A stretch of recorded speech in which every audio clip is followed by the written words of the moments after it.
Hi friends, आप सभी का आपके अपने यूट्यूब चैनल पढ़ाकू योद्धा में हार्दिक स्वागत है। फ्रेंड्स, आप सभी को इस वीडियो में मैं सीजी व्यापा में पूछे गए मैथ्स के क्वेश्चंस कवर करवाने वाली हूँ। देखिए फ्रेंड्स, ये जो सारे क्वेश्चंस मैं आप सभी को कवर करवाऊंगी ये किसी स्टूडेंट के द्वारा सेंड किया गया है सॉल्व करवाने के लिए। ठीक है, तो चलिए बिना टाइम वेस्ट किए मैं आप सभी को एक एक करके क्वेश्चंस करवाती हूँ। तो देखिए फ्रेंड्स, सबसे पहला क्वेश्चन है, एक वर्गाकार खेत के विकर्ण की लंबाई 110 मीटर है तो इसका क्षेत्रफल होगा। तो देखिए बहुत ही ईजी है, ये वर्गाकार खेत का विकर्ण दिया हुआ है तो जो वर्ग होता है उसका जो विकर्ण होता है उसका फॉर्मूला क्या होता है, a√2। ठीक है, यही क्या होता है, वर्ग का विकर्ण होता है। क्या होता है, वर्ग का विकर्ण होता है। जहाँ पर a क्या है, वर्ग की भुजा। क्या है, वर्ग की भुजा। और हमें दिया हुआ है, कितना दिया हुआ है, ये 110 मीटर। तो चलिए इसको सॉल्व करते हैं। क्योंकि हमें क्या चाहिए फ्रेंड्स, हमें इस वर्गाकार खेत का क्षेत्रफल चाहिए और क्षेत्रफल निकालने के लिए हमें इसकी भुजा की आवश्यकता होगी। क्योंकि वर्ग का जो क्षेत्रफल होता है वो क्या होता है, भुजा का स्क्वायर। क्या होता है, भुजा का स्क्वायर। तो चलिए सॉल्व करते हैं। तो देखिए क्या दिया हुआ है, a√2 इज इक्वल टू दिया हुआ है 110 मीटर। क्या दिया हुआ है, 110 मीटर। तो मुझे चाहिए a की वैल्यू। किसकी वैल्यू चाहिए, a की वैल्यू, है ना। तो मैं क्या करूँगी, ये जो √2 है इसको इधर ट्रांसफ़र कर दूँगी। तो इज इक्वल टू मिल गया मुझे 110/√2। ठीक है, तो इस प्रकार भुजा कितना मिल गया मुझे, 110/√2। अब क्या निकालना है, क्षेत्रफल। तो क्षेत्रफल क्या होता है, a का स्क्वायर। तो अब हम इसका स्क्वायर कर देंगे। ठीक है, तो चलिए इसका स्क्वायर करते हैं। तो a का स्क्वायर इज इक्वल टू 110/√2 का स्क्वायर, है ना। क्योंकि a की वैल्यू कितनी है, 110/√2। तो चलिए अब 110 का अगर मैं स्क्वायर करती हूँ तो कितना आएगा, 12100। ठीक है, कितना आ जाएगा, 12100। और √2 का स्क्वायर हो जाएगा तो क्या आएगा, 2। क्या आएगा, 2। क्योंकि √2 इंटू √2 क्या होता है, ये रूट से रूट कैंसिल हो जाता है और आ जाता है 2। तो यहाँ पर आ गया 2। अब इसको हम 2 से डिवाइड करेंगे तब हमें जो वर्ग का क्षेत्रफल है वो मिल जाएगा। तो चलिए डिवाइड करते हैं। तो डिवाइड करने के लिए देखिए यहाँ पर मैं थोड़ा सा इसको हटा देती हूँ जिससे आप सभी को समझ में आएगा। अब देखिए इसको जब हम सॉल्व करेंगे तो 2 से डिवाइड करते हैं, 2 × 6 = 12। ठीक है, 2 0 0, 2 5 10 और ये 0। तो कितना आ गया, 6050। तो हमारा आंसर होगा ऑप्शन ए। एक बार फिर से देख लीजिए, जो बच्चे डिवाइड करने में वीक होंगे तो उनके लिए मैं अच्छे से समझा देती हूँ। ये देखिए ये इस प्रकार से था, तो डिवाइड करेंगे तो देखिए 2 × 6 = 12 होगा। अब देखिए यहाँ पर 1 आ रहा है, 1 और 1 जो है वो 2 से छोटा है। ठीक है, इसका मतलब ये है कि हमें 1 के साथ 0 भी चाहिए होगा। तो जब हमें 1 के साथ 0 चाहिए तो हम पहले यहाँ पर एक 0 लगा देते हैं। ठीक है फ्रेंड्स, कभी भी ये जो डिवाइड करने वाला है उससे अगर ये छोटा होता है, जो डिवाइड होने वाला है वो, तो पहले 0 लगा देंगे तो फिर उसके बाद वाला उसके साथ आ जाता है। तो अब कितना हो जाएगा, 10 हो जाएगा। तो ये हो जाएगा 2 5 10 और फिर ये 2 0 0। तो इस प्रकार हमारा आंसर आया ऑप्शन ए। क्या आया, ऑप्शन ए। अब आगे चलते हैं, अगला क्वेश्चन देखते हैं। अगला क्वेश्चन है, एक वर्ग के क्षेत्रफल और उसके विकर्ण पर बने वर्ग के क्षेत्रफल का अनुपात कितना होगा। तो मान लेते हैं कि जो वर्ग है, चलो ये देखिए ये हो गया वर्ग। मान लेते हैं कि इसकी भुजा a है। क्या है ये, a। तो वर्ग का क्षेत्रफल कितना हो जाएगा, a का स्क्वायर हो जाएगा। ठीक है, अब देखिए अगर इसकी भुजा a है तो इसका विकर्ण कितना होगा, विकर्ण हो जाएगा a√2, सिंपल। और विकर्ण पर जो वर्ग बनेगा उसकी भुजा कितनी होगी, फिर a√2 होगा। क्योंकि आप सभी को पता होना चाहिए कि वर्ग के सभी भुजाएं जो है वो बराबर होती हैं। तो अगर मैं विकर्ण पर कोई वर्ग बनाऊंगी तो उसकी जो सभी भुजाएं हैं वो किसके बराबर होगा, विकर्ण के बराबर ही होगा। ठीक है, तो ये जो विकर्ण पर जो वर्ग बनेगा उसका क्षेत्रफल कितना हो जाएगा, फिर इसका स्क्वायर। ठीक है, तब हम इसको क्या करेंगे, इसका अनुपात निकालेंगे। तो चलिए निकालते हैं। 2 पर हो जाएगा a का स्क्वायर डिवाइडेड बाय a√2 का होल स्क्वायर। ठीक है, अब इसको जब मैं स्क्वायर करूँगी नीचे में तो देखिए ये a जो है इसका स्क्वायर हो जाएगा और √2 का स्क्वायर करेंगे तो रूट से रूट कैंसिल होकर ओनली 2 बच जाएगा। ठीक है, तो नीचे क्या आ जाएगा, देखिए यहाँ पर लिख देती हूँ मैं, a का square divided by 2a square. तो a स्क्वायर से a स्क्वायर कैंसिल हो गया तो कितना मिल गया है, 1/2, ठीक है, 1:2। तो हमारा आंसर होगा, देखिए कौन सा ऑप्शन है, ऑप्शन बी 1:2। इस प्रकार ये क्वेश्चन भी सॉल्व हो गया। अब आगे चलते हैं, अगला क्वेश्चन देखते हैं। अगला क्वेश्चन भी बहुत ही इंटरेस्टिंग क्वेश्चन है। क्वेश्चन दिया हुआ है संख्या 6⁻256, ठीक है, मीन्स 6 के घात में दिया हुआ है 2, 5, 6, उसके माइनस में करके दिया हुआ है 4⁻256, मीन्स 4 के पावर में 2, 5, 6 दिया हुआ है और हमें इसका इकाई अंक बताना है। तो देखिए इसके पावर्स कितने ज़्यादा हैं, ठीक है, और हमें इसका इकाई अंक ज्ञात करना है। तो इसका इकाई अंक ज्ञात करना बहुत ही ईजी है। कैसे ईजी है, देखिए आप सभी को ने अगर नंबर सिस्टम अच्छे से पढ़ा होगा तो इसमें सभी संख्याओं का इकाई अंक निकालना आपने सभी ने सीखा होगा। तो फ्रेंड्स आप सभी को ये बात पता होगा फिर कि जो 6 है ना, अगर पता नहीं है तो मैं बता दे रही हूँ। देखिए फ्रेंड्स 6 के पावर में चाहे कुछ भी हो, चाहे सम संख्या हो चाहे विषम संख्या हो, उसका इकाई अंक हमेशा क्या होता है, 6 ही होता है, ठीक है। जैसे कि मैं आप सभी को एग्जांपल देकर समझाती हूँ। अगर मैं 6 का स्क्वायर करती हूँ तो कितना आ जाएगा, 36। अगर 6 का क्यूब करेंगे तो कितना आ जाएगा, 216, ठीक है। 6 का क्यूब कितना होता है, 216 होता है। 6 का 36, 36 6 का 216, ठीक है। तो इस प्रकार देखिए फ्रेंड्स, अगर मैं क्यूब करती हूँ और अगर मैं स्क्वायर करती हूँ, क्यूब मीन्स क्या, विषम संख्या, मतलब इसके घात में कोई भी विषम संख्या हो, और स्क्वायर मीन्स क्या, सम संख्या। चाहे 6 की घात में कोई भी विषम संख्या हो, चाहे सम संख्या हो, चाहे कितनी भी बड़ी संख्या हो, ठीक है, उसका इकाई का जो अंक होता है, यूनिट डिजिट, वो हमेशा 6 ही होता है, ठीक है। तो हमें इसका यूनिट डिजिट मिल गया, किसका, इस वाले का, तो आ गया 6, ठीक है। अब देखिए 4 के पावर में क्या दिया हुआ है, 4 के पावर में सम संख्या दी हुई है। तो 4 का देखिए, 4 का मैं आप सभी को दिखाती हूँ। 4 का स्क्वायर करेंगे कितना आ जाएगा, 16, ठीक है। 4 का स्क्वायर करते हैं तो 16 आता है। अगर मैं 4 का क्यूब करती हूँ तो कितना आता है, 64 आता है।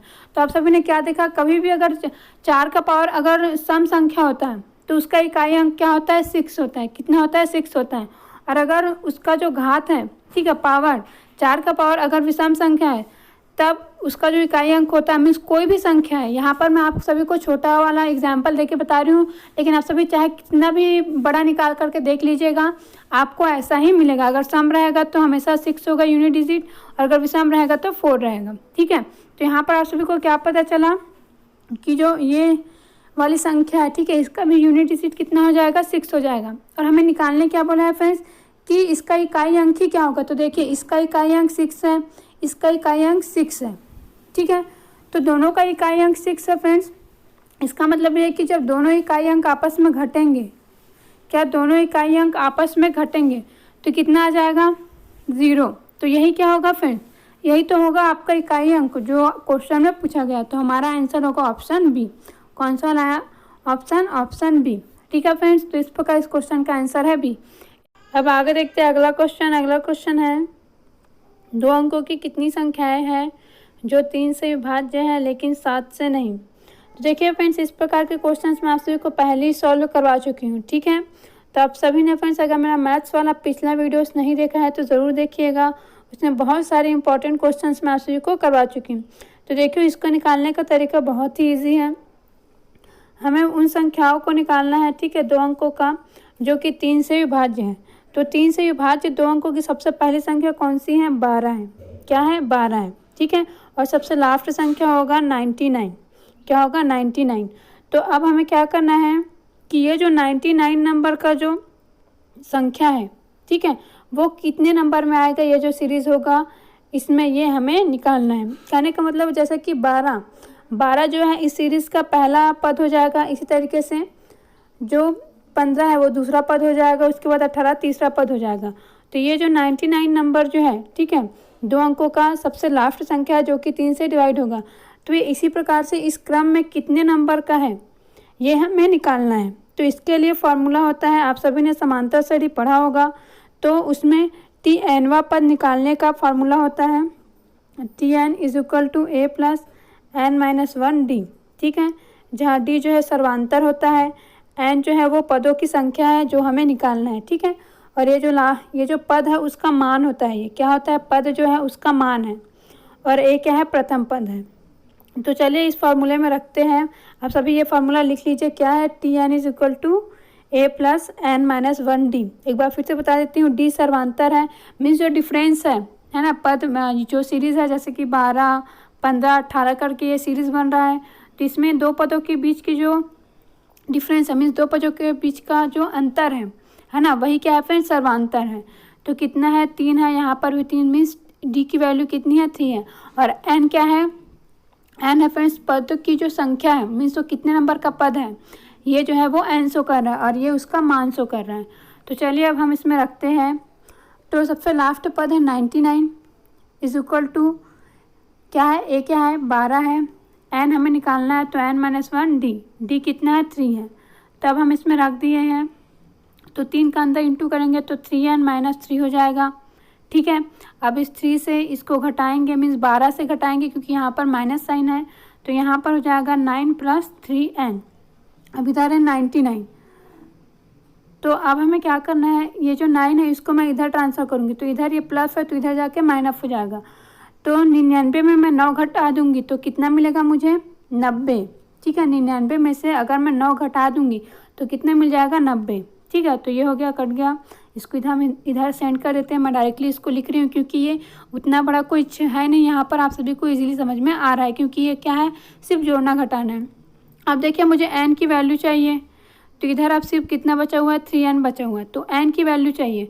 तो हम क्या करेंगे फ्रेंड्स, कुछ नहीं, 3 से इसको काट देंगे, तो देखिए 3 एकम 3, 3 3 की 9। ठीक है, तो इस प्रकार कितना आ गया, 30, मीन्स n की जो वैल्यू आई है वो कितना आया friends, n is equal to आ गया 30। ठीक है, क्योंकि यहाँ पर 3n है और इधर था 90, तो 3 से मैं इसको काट दी, तो 3 3 जा कितना, 9। तो इस प्रकार आ गया n इज इक्वल टू 30। तो n की वैल्यू मिल गई, मीन्स 2 अंकों की ऐसी कितनी संख्या है जो 3 से विभाज्य है, 30। कितना है, 30। लेकिन एक शर्त और यहाँ पर बोला गया है कि वो 7 से विभाज्य नहीं होना चाहिए। किससे, 7 से विभाज्य नहीं होना चाहिए। तो देखिए फ्रेंड्स, अब हमें क्या निकालना है, ये जो 12 से लेकर 99 तक की जो संख्याएं हमने देखी, ठीक है, तो इनमें से कौन कौन सी संख्या जो है वो 7 से विभाज्य है, ये हमें देखना है। ठीक है, और देखने के बाद जो संख्या 7 से विभाज्य है, 3 से विभाज्य भी है और 7 से भी, तो वो जो संख्या 7 से विभाज्य है उसको हम घटा देंगे, सिंपल। फिर हमें क्या मिल जाएगा, ऐसी संख्या मिल जाएगी जो केवल 3 से विभाज्य होगा, 7 से नहीं। तो ऐसी कौन कौन सी संख्या है फ्रेंड्स, देखिए 21, ठीक है, 42, इसी तरीके से 63, इसी तरीके से 84। ये जो 4 संख्याएँ हैं फ्रेंड्स, ये 7 से भी डिवाइडेड है और 3 से भी डिवाइडेड है। तो इन 4 संख्याओं को हमें घटाना होगा क्योंकि हमें सिर्फ 3 से डिवाइडेड निकालना है। तो 4 मैं घटा दूंगी, ठीक है, क्योंकि देखिए 1 2 3 4 4 ही ऐसी संख्याएं हैं जो कि 3 से भी डिवाइडेड है और 7 से भी। ठीक है, तो 7 से जो डिवाइडेड है उसको घटा देंगे तो कितना आ जाएगा, 26। 30 में 4 घटाऊंगी तो कितना आ जाएगा, 26। इस प्रकार इसका आंसर होगा ऑप्शन बी। ठीक है, क्या होगा, ऑप्शन बी। ठीक है फ्रेंड्स, तो ऐसे ही आप सभी को क्वेश्चंस को सॉल्व करना है। ये नंबर सिस्टम्स के क्वेश्चन है और साथ ही 10th में आप सभी जो समांतर श्रेणी चैप्टर पढ़े होंगे, ठीक है, तो उसके अंतर्गत ये आता है। अब आगे देखते हैं अगला क्वेश्चन। अगला क्वेश्चन है, यदि किसी गोले की त्रिज्या में 50% की वृद्धि कर दी जाए तो इसके पृष्ठीय क्षेत्रफल में कितने प्रतिशत की वृद्धि होगी। तो देखिए फ्रेंड्स, ये भी बहुत ही ईजी है। मान लेते हैं कि जो गोले की त्रिज्या है वो आर है। क्या है, आर है। ठीक है, क्या मान लिया अपन, आर है। अब देखिए, अगर गोले की त्रिज्या आर है तब इसका जो पृष्ठीय क्षेत्रफल है वो कितना होगा, 4 पाई आर स्क्वायर। पृष्ठीय क्षेत्रफल कितना होता है, 4 पाई आर स्क्वायर। ठीक है, अब आगे देखते हैं। अब आगे क्या देखेंगे फ्रेंड्स हम लोग, देखिए जो गोला है, ठीक है, उसके त्रिज्या में 50% की वृद्धि कर दी गई। मतलब गोले की त्रिज्या जो पहले आर था उसको बढ़ा करके, देखिए कोई भी चीज़ जो है वो क्या रहता है, खुद में 100% होता है, तो उस 100% में से 50% हम और वृद्धि कर दे रहे हैं। 100% में 50% और बढ़ा दे रहे हैं, मीन्स आर को 150% कर दे रहे हैं। कितना कर दे रहे हैं, 150%। और परसेंट मीन्स क्या, नीचे में 100। तो ये 0 से 0 कैंसिल, 5 या 15, 5 दूनी 10। तो कितना मिल गया मुझे नया वाला त्रिज्या, 3r डिवाइडेड बाई 2। कितना मिल गया, 3r डिवाइडेड बाई 2। ठीक है, अब आगे देखते हैं फ्रेंड्स। आगे हमें क्या करना है, कुछ नहीं। अब ये जो है, जो त्रिज्या है इसका भी हम क्षेत्रफल निकाल लेंगे। मीन्स त्रिज्या को बढ़ाने के बाद जो गोले का पृष्ठीय क्षेत्रफल आएगा उसको निकाल लेते हैं। तो 3r और 2 है, तो अब हम इसको निकालेंगे तो देखिए किस प्रकार से आएगा। देखिए 3r डिवाइडेड बाई 2, आर की स्क्वायर की जगह में ये होगा और ये 4πr²। ठीक है, तो इसको स्क्वायर करेंगे तो देखिए ये 9r² हो जाएगा और ये 4 हो जाएगा। स्क्वायर करने के बाद ये 9r² हो जाएगा और ये 4 हो जाएगा। तो ये 4 से ये 4 कैंसल, तो बच गया कितना 9πr²। कितना बच गया 9πr²। ठीक है, तो चलिए अब हम इसको सॉल्व करेंगे आगे। आप सभी फ्रेंड्स कॉपी पेन लेकर के बैठिएगा, ठीक है, और सॉल्व करते जाइए मेरे साथ। आप सभी की प्रैक्टिस नहीं हो जाएगा, फिर आप आगे फिर से इसी प्रकार के क्वेश्चन और सॉल्व करेंगे तो आपको और भी पलट कर देखने की ज़रूरत नहीं पड़ेगी। तो देखिए पहले इसका जो पृष्ठीय क्षेत्रफल था वो कितना था 4πr² था।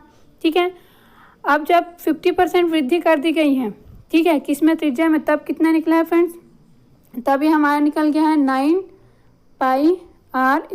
कितना निकल गया 9πr²।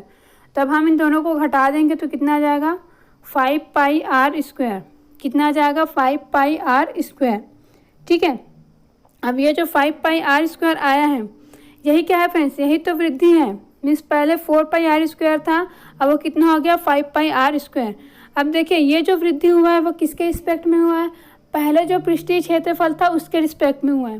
ठीक है, तो पहले कितना था 4πr², तो हम क्या कर देंगे यहाँ पर 4πr² से डिवाइड कर देंगे। ठीक है, ध्यान से सुनेंगे। देखिए हम लोग डिफरेंस निकालते हैं तो डिफरेंस निकालने से ही पता चलता है कि कितने वृद्धि हुई है या फिर कितनी कमी हुई। तो यहाँ पर तो वृद्धि ही हुई है, तो कितने की वृद्धि हुई है 5πr²।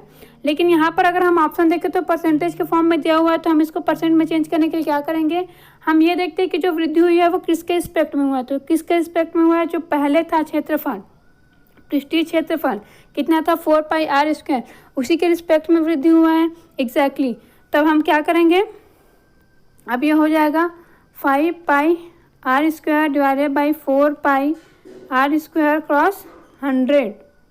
ठीक है, परसेंट में चेंज करने के लिए जिसके बेस में निकालना है उसको नीचे लिखते हैं और फिर क्रॉस 100 कर देते हैं। तो देखिए 4πr² से 4πr² कैंसर, 4 को अगर मैं 4 से अगर मैं 100 को डिवाइड करती हूँ तो आता है 25। ठीक है, 4 प्रतिशत 100 होता है। ठीक है, क्या अगर 25 का अगर मैं इंटू करती हूँ तो आप सभी को पता होना चाहिए कि 25 4 जा कितना होता है 100 होता है। तो इस प्रकार 4 से डिवाइड करने पर 25 आ गया और 25 को 5 से इंटू करने पर कितना आ जाएगा, 25 × 5 हो जाएगा 125। ठीक है, तो इस प्रकार ऑप्शन बी जो है वो सही आंसर है। कौन सा वाला ऑप्शन, ऑप्शन बी। तो इसी प्रकार से आप सभी को ऐसे क्वेश्चंस को सॉल्व करना है। और देखिए फ्रेंड्स ये जो मेथड मैं आप सभी को बताई हूँ ये बेसिक मेथड है। क्या बेसिक मेथड है, और ये बेसिक मेथड इसलिए बताई हूँ क्योंकि कई बार बच्चे जो है वो जो रेशियो मेथड मैं आप सभी को पिछले वीडियोस में बताई हूँ वैसा करने में पहली बार देखते हैं तो उनको समझ में नहीं आता है, इसलिए मैं आज इस वीडियो में इसको बेसिक मेथड से बता दी हूँ। अब आगे देखते हैं आज का लास्ट क्वेश्चन। अब देखिए ये आज का लास्ट क्वेश्चन है जो सॉल्व करा रही हूँ इसमें, तो ये बहुत ही ईजी क्वेश्चन है, इसमें सिर्फ ऐड करना है आप सभी को।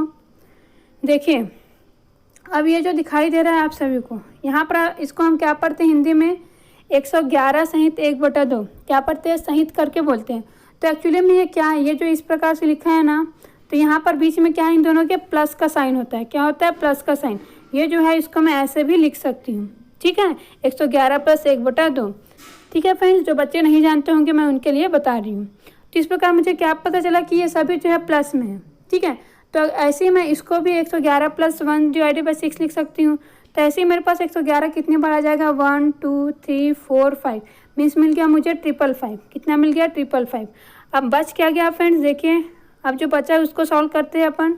तो मेरे पास बचा है 1 / 2 1 / 6 1 / 12 + 1 / 20 + 1 / 30 बचा हुआ है। तो इसको सॉल्व करने के लिए क्या करेंगे, ये जो नीचे की संख्या है इनका एलसीएम निकाल लेंगे। एलसीएम निकालने के लिए क्या करते हैं फ्रेंड्स, ये जो नीचे की संख्याएं हैं इसको लिख देंगे। अब इसको डिवाइड करते हैं, इसको मैं थोड़ा सा एक काम करते हैं, इसको यहाँ पर ऐसे लिख देते हैं। ठीक है, और नीचे की संख्या जो है वो है।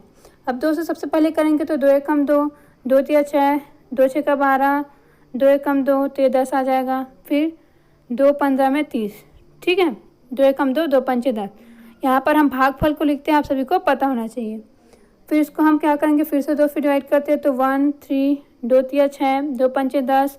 ये 15 तो डिवाइड नहीं होगा, तो जो डिवाइड नहीं होता है उसको हम वैसे ही लिख देते हैं। अब 3 से जाएगा ये, तो 3 एकम 3, 3 एकम 3, ये क्या है 5 है, तो 5 को वैसे ही रहने देंगे, 3 पंचे 15। ठीक है, तब ये 5 है फ्रेंड्स, यहाँ पर मुझे दिखाई दे रहा है कि 3 बार 1 है और 2 बार 5 है, तो ये 5 से और जाएगा, तो यहाँ पर आ जाएगा 5। ठीक है, फिर जो शेषफल बचेगा उसमें सभी में 1 1 हो जाएगा। तो इस प्रकार क्या मिला, 2 2 तो 3 और 5, तो इन सब का इंटू कर देते हैं लघुत्तम समापवर्तक निकालने के लिए। तो 2 दूनी 4, 4 तिया 12, 12 पंचे 60, तो मुझे एलसीएम क्या मिला, 60 मिल गया। क्या मिल गया, 60। अब देखिए इसके आगे कैसे सॉल्व करेंगे। एलसीएम निकालते हैं अपन, तो इसका उद्देश्य क्या होता है फ्रेंड्स, देखिए एलसीएम निकालेंगे तो इसका मतलब ये है कि इन सब को हम अब आसानी से ऐड कर सकते हैं। ठीक है, ऐड कैसे करेंगे, जो एलसीएम होगा ना उसको नीचे में लिख देंगे। ध्यान से देखेंगे, जो एलसीएम है उसको नीचे में लिख देंगे। अब देखिए इसको अगर मैं देखूं तो ये 1/2 है, तो इसमें नीचे में अगर मुझे 60 लाना है तो किससे इंटू करना पड़ेगा, 30 से इंटू करना पड़ेगा ऊपर और नीचे। एक को बता रही हूँ, फिर बाकी को मैं लिखते जाऊँगी। ठीक है, तो ये कितना हो जाएगा, 30/60। ठीक है, तो इस प्रकार क्या आ जाएगा फ्रेंड्स, ऊपर में आ जाएगा 30। क्या आ जाएगा, 30। इसी तरीके से अगर मैं इसको देखूं तो नीचे में 6 है, तो 6 से मुझे क्या लाना है, 60 लाना है, तो मुझे कितने से इंटू करना पड़ेगा, 10 से ऊपर नीचे, तो यहाँ पर 10 आ जाएगा। अब देखिए 12 है, 12 में मुझे 60 लाना है तो 5 से इंटू करना पड़ेगा। 20 में अगर मुझे 60 लाना है तो 3 से इंटू करना पड़ेगा, और 30 में अगर 60 लाना है तो 2 से इंटू करना पड़ेगा ऊपर और नीचे। तो इस प्रकार सभी के नीचे में 60 आ जाएगा, फिर ऊपर में जिस संख्या से इंटू करें वो आ जाएंगे। अब ऊपर को पूरा ऐड करते तो देखिए 30 + 10 कितना हो जाएगा, 40 हो जाएगा। ठीक है, मीन्स 40, 40 में 5 ऐड करेंगे तो कितना हो जाएगा, देखिए 45, 45 में फिर 5 ऐड करते हैं क्योंकि ये 3 है और ये 2 है, तो दोनों मिलकर 5 हो जाएगा। तो 45 में 5 ऐड करेंगे तो 50, तो 50/60 आ गया। तो 0 से 0 कैंसिल, तो मुझे क्या मिल गया, 5/6। ठीक है, तो इस प्रकार देखिए फ्रेंड्स 5/6 मिला हुआ है। अब पहले ही मैं सॉल्व कर चुकी हूँ 555 + 5/6, तो इसको मैं क्या लिख सकती हूँ, इस प्रकार से लिख सकती हूँ 5/6 डेफिनेटली लिख सकती हूँ। ठीक है, तो हमारे क्वेश्चन का आंसर क्या हो जाएगा, देखिए ऑप्शन सी। यहाँ पर जो ऑप्शन सी दिखाई दे रहा है यही हमारे क्वेश्चन का आंसर है। ठीक है, 555 + 5/6 जो है उसको मैं इस प्रकार से लिख सकती हूँ। तो ये होगा हमारे क्वेश्चन का आंसर, ऑप्शन सी।